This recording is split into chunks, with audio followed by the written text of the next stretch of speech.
I've been called out to do 22 push-ups for 22 days to raise awareness to end veteran suicide. I'll get to that in a moment. If you're an OIF and OEF vet or a veteran from a recent conflict, this cannot be our post-war legacy. PTSD and suicide cannot be our post-war legacy. This is not what we can be known for. World War I and World War II generation veterans came back to this nation, put us on an economic footing to be a world superpower. Korean and Vietnam War veterans came back and became advocates. They taught this nation how to separate its military members from the war it was fighting. They lobbied for the array of benefits that we enjoy now. What is our legacy going to be, OIF and OEF? Because it can't be this. It can't. I'm not saying that what you're suffering from isn't real. I know, because I have it.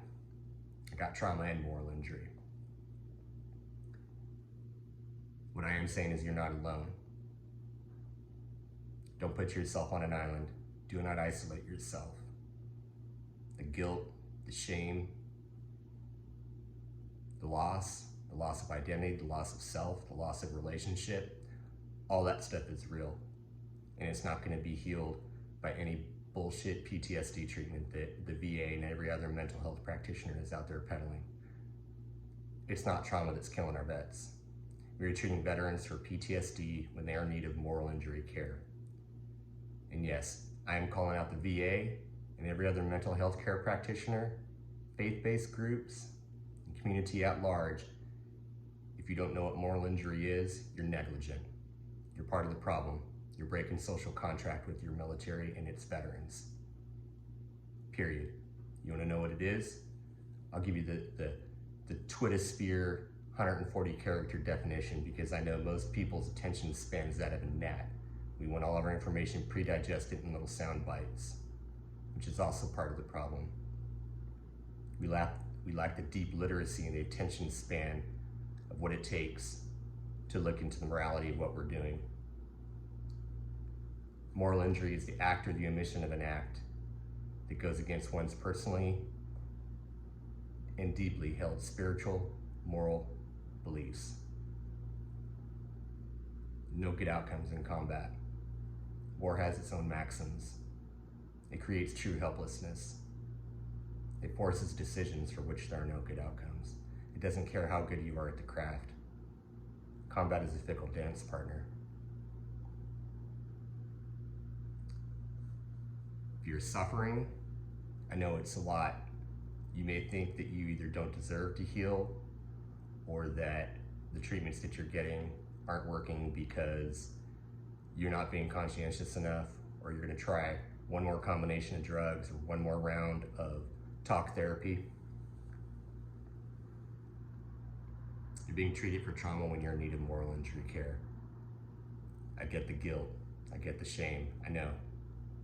I have names of service members tattooed on my arm for those types of losses. I understand. And I know a lot of other people out there do too. We don't have the language for it. I'm starting to give it to you now. Moral perfectionism, moral uncertainty, moral luck, moral injury. That's fuck all to do with PTSD. I know, because I've been studying it for several years, and it almost killed me too. I don't want to lose you. Do not finish the job that the enemy could not. Do not finish the job that the enemy could not. Fight for your life. And when I say your life, I mean everyone in it. You may not feel like going on, but I guarantee there's at least one person, at least one, who needs you. Think of that person as some, like in your platoon, in your squad, on your fire team, in your jet, whoever. One person. They need you. Don't deny them the opportunity to come alongside you. Because I know if they reached out to you, you'd be there in a heartbeat. In a heartbeat. OIF and OEF, we have a huge chance right now. I don't have to tell you how divided this nation is and how much impact we can have on it to correct it at every level. From inside the four walls of your house to your city block, your neighborhood, all the way to the DC Beltway. We'll never get there if this is what we are known for. We'll never get there. Everyone will look at us through this lens, and that ain't right. We're better than this. We are way better than this.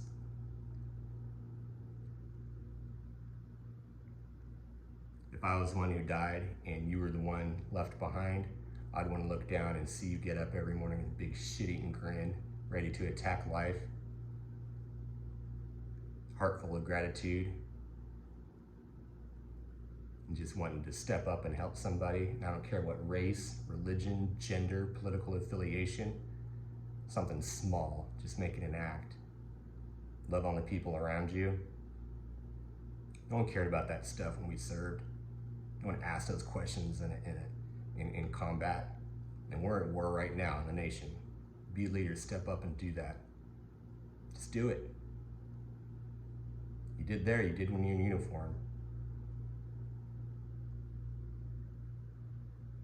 I don't need to see you in uniform to know what you're about. I don't need to know what rank you are. I'll know by the way that you're treating and serving other people. That's how I'll know.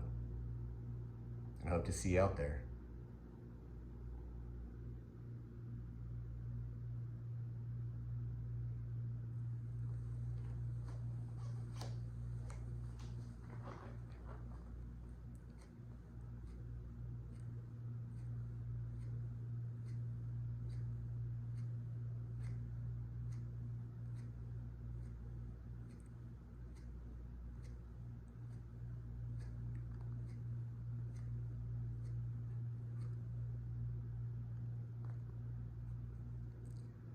Emma Burba, United States Air Force Academy, class of 1996. Studette, badass, CrossFit advocate, recovering from surgery, I know, but guess what? You're still tough as bricks. Let's go.